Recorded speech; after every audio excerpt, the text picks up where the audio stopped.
आगरतला यानी कि त्रिपुरा का राजधानी, ये वही शहर है जहाँ पर मैं रहता हूँ।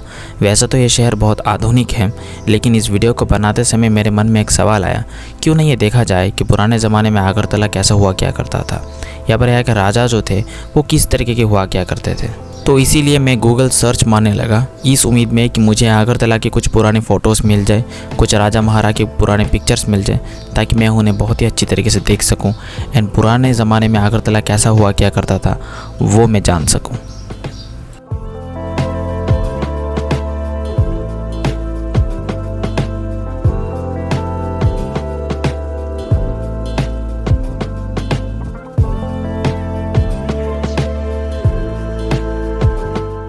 तो जैसे ही मैंने गूगल पे 2-3 सर्च मारा, मुझे आगरतला के कई सारे पिक्चर्स मिल गए थे, लेकिन वो सभी आगरतला के नहीं थे, बल्कि त्रिपुरा के राजा महारानी और उनके जो डॉक्यूमेंट स्टैम्प्स, इन सब के बहुत सारे अच्छे अच्छे पिक्चर्स थे।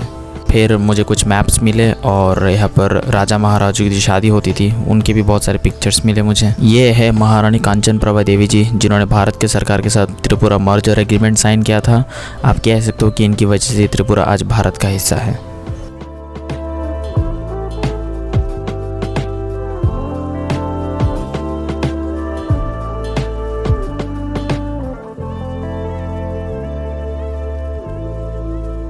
आगरतला में आए हुए आज करीबन 10 साल पूरे हो चुके हैं मेरे, तो मैंने सोचा क्यों ना आप लोगों के साथ कुछ मन की बातें शेयर की जाए। इस वीडियो के ज़रिए आप में से बहुत सारे लोगों को बहुत कुछ सीखने को मिलेगा, स्पेशली उन लोगों को जो मेरे से उम्र में बहुत छोटे हैं।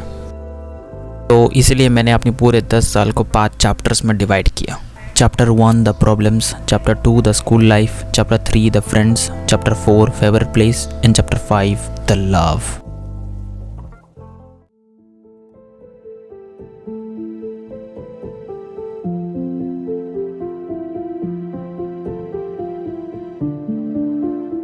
दो 2014 में जब मैं पहली बार आगरतला आया था, तो वैसे तो मुझे कोई प्रॉब्लम नहीं हुई, लेकिन एक ऐसा प्रॉब्लम था जिसने मेरे को बहुत ज़्यादा तंग किया।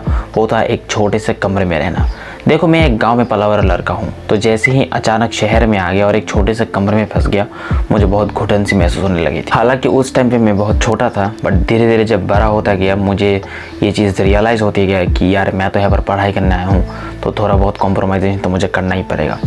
और जैसे जैसे समय बीतता गया मैं हैबिचुएटेड भी होने लगा और आगे जाके कोई प्रॉब्लम नहीं हुई। एक दूसरा प्रॉब्लम और भी था जिसने मेरे को और भी ज़्यादा तंग किया। वो ये था कि क्लास 9 तक मुझे आगरतला के मैक्सिमम द प्लेसेस के नाम तक भी नहीं पता थे, ठिकाना तो दूर की बात है। वो तो क्लास 9 के बाद जब मैं अपने दोस्तों के साथ धीरे धीरे निकलने लगा, तब जाके मुझे बाकी सारे जो जगह है उनके नाम मुझे पता लगने लगा, ठिकाना कहाँ है वो मुझे धीरे धीरे पता लगने लगा। इससे पहले तो मुझे कुछ भी पता नहीं था। हालाँकि अब 10 साल रहने के बाद मैं ये कह सकता हूँ कि हाँ, अब मैं 85% ऑफ द प्लेसेस की जो नाम है वो मैं बता सकता हूँ और वहाँ पर जा भी सकता हूँ। वैसे गूगल मैप्स तो आजकल अवेलेबल है ही।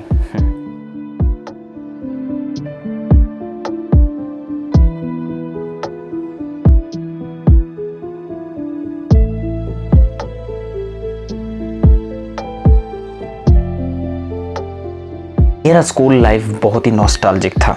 मैंने अपनी स्कूल लाइफ बहुत एंजॉय किया है एंड इस पूरे स्कूल लाइफ में जो सबसे बेस्ट ईयर था ना, वो था 2019। 2019 ही वो टाइम था जब मैं और मेरे जो दोस्त थे वो पहली बार दुर्गा पूजा देखने के लिए एक साथ ग्रुप में निकले थे। एंड वो कहते हैं ना, जो पहला एडवेंचर, पहली एक्साइटमेंट हमेशा हमें याद रहती है, तो कुछ ऐसा ही। तो यार 2019 यार मेरे लिए बहुत सुनहरा पल था, मैं ये कभी नहीं भूल सकता। स्कूल लाइफ से भी ज़्यादा एक और इम्पोर्टेंट चीज़ है जो कि मैंने सबसे ज़्यादा एंजॉय किया था, वो था ट्यूशन पढ़ने जाना। ठंड के मौसम में बाइसाइकिल चला के ट्यूशन टीचर के पास जाना।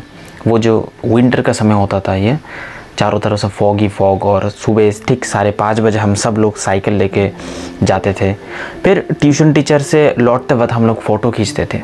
उस टाइम हम सबके पास फ़ोन नहीं हुआ क्या करता था, लेकिन हमारा एक दोस्त था, उसके पास जियो फ़ोन हुआ क्या करता था और उससे बहुत बढ़िया क्वालिटी आती थी और इससे हम बहुत ही बढ़िया बढ़िया पोज दे के बहुत ही बेहतरीन पिक्चर्स खींचा किया करते थे। और आज भी इन सारी चीज़ों को देखता हूँ तो ऐसा लगता है कि भाई वही हमारा सबसे बेस्ट समय था और हम ये समय कभी भूल नहीं सकते।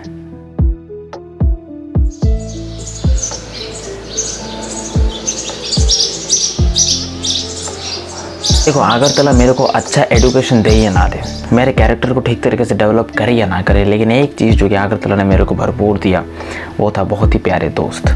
मेरी फ्रेंड सर्कल बहुत ही अच्छी है, जितने भी सारे दोस्त हैं सभी लोग पढ़ाई और लिखाई में बहुत अच्छे हैं और वो सब लोग फ्यूचर एम्बिशियस है।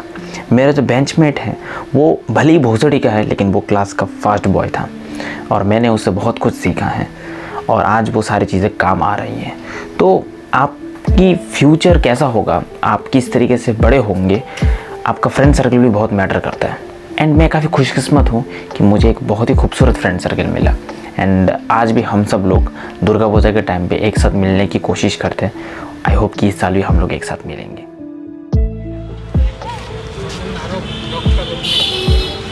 वैसे अगरतला में मेरा कोई पर्टिकुलर फेवरेट प्लेस नहीं है, लेकिन रिसेंट कुछ महीनों में मैं जगन्नाथ टेम्पल ज़्यादा जाने लगा हूँ, क्योंकि वो मैं जहाँ पर रहता हूँ वहाँ से ज़्यादा दूर भी नहीं है।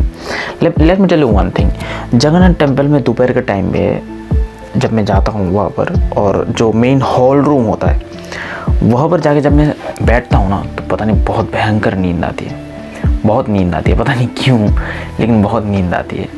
शायद मन को वहाँ पर बहुत ही शांति मिलती है, मिलेगा ही ना, भगवान का स्थान है, वहाँ पर लोग मन की शांति के लिए जाते हैं। So I will not tell it my favourite place, but नज़दीक है, जाता हूँ, अच्छा लगता है वहाँ पर बैठना, लोग कीर्तन भजन बहुत कुछ करते हैं, वो सब कुछ सुनना देखना अच्छा लगता है। जो टेम्पल है उसके सामने जो एक पार्क है भाई, वहाँ पर तुम शाम के 6 बजे जाके चुपचाप बैठ जाओ, जो ठंडी हवा आएगी ना भाई साहब, बहुत मज़ेदार ठंडी हवा है। सामने राजबाड़ी का लेक होता है और हवा ठीक उधर से उठ के तुम्हारे शरीर पे लगता है, पूरा शरीर ठंडा ठंडा हो जाता है। शाम के 6 बजे वहाँ पर चुपचाप बैठो, बहुत मज़ा आएगा। बच्चे वहाँ पर स्विमिंग प्रैक्टिस करते हैं, ठीक है, बहुत सारे बुज़ुर्ग महिलाएं और पुरुष भी वहाँ पर जाते हैं, बच्चे भी वहाँ पर जाते हैं, तो बैठो वहाँ पर, बहुत मज़ा लगेगा। मैं गारंटी देकर बताता हूँ, शाम के 6 बजे या फिर 5:30 बजे जब थोड़ी बहुत रात हो जाएगी, और बहुत अच्छा एनवायरनमेंट है वहाँ पर। मैं भी कुछ दिनों पहले वहाँ पर जाके बैठ के आया हूँ एंड मुझे भी पर्सनली ये प्लेस बहुत अच्छा लगा। देखो, ऐसा बिल्कुल भी नहीं है कि मैंने आज तक किसी की लड़की को पसंद नहीं किया। फ़र्क सिर्फ इतना है कि जितने भी सारे लड़कियों को मैंने आज तक पसंद किया वो सभी मेरी औकात की बाहर थी। एक बार मैंने अपनी मम्मी जी से पूछा था कि मम्मी जी, अगर मैं किसी लड़की से प्यार करता हूँ तो क्या आप मानेंगी? तो पता है मेरी मम्मी जी ने क्या जवाब दिया? उन्होंने कहा कि बेटा, प्यार तभी करो जब शादी करने की औकात हो। तो ये बात पहले तो समझ में नहीं आई, लेकिन बहुत बाद में जाके समझ में आया कि इन्होंने तो इनडायरेक्टली मेरा इंसल्ट ही कर दिया। मेरे खुद के लाइफ का डायरेक्शन सही नहीं है, तो फिर मैं एक लड़की को ज़बरदस्ती अपने लाइफ में क्यों लाना चाहूँगा? टाइम पास के लिए? बिल्कुल भी नहीं। हमें किसी भी इंसान के इमोशंस के साथ खेलना नहीं चाहिए। मैं अगर किसी लड़की से प्यार करूँगा तो उसे प्यार करने के साथ साथ उसकी रेस्पॉन्सिबिलिटीज़ भी उठाना चाहूँगा, और रेस्पॉन्सिबिलिटीज़ उठाने के लिए उसके लायक बनना पड़ता है। कभी कभार बहुत हैरानी भी होती है कि किस तरीके से 10 साल बीत गए, और इन 10 सालों में मैंने बहुत कुछ सीखा। And let me tell you one thing, जब अगरतला छोड़ने की बारी आएगी ना, तो बहुत दुख होगा, लिटरली बहुत दुख होगा। वो मैं अभी से इमेजिन कर रहा हूँ। ऐसा मैं इसलिए कह रहा हूँ क्योंकि अभी मैं पूरी तरीके से इस एरिया में रहकर हैबिचुएटेड हो चुका हूँ। तो जब मैं इस प्लेस को छोड़ के जाऊँगा ना, तो बहुत दुख होगा। और जाहिर सी बात है, यहाँ पर तो मैं परमानेंट रहने के लिए नहीं आया हूँ। एक टाइम ऐसा आएगा कि मुझे ये प्लेस हमेशा हमेशा के लिए छोड़ के जाना पड़ेगा। पर खैर, जगह बदल गई तो क्या हुआ, लोगों के साथ रिश्ते, नाते, दोस्ती, ये सब कुछ तो कभी नहीं बदलेंगे। ये तो हम मेंटेन कर ही सकते हैं। सो या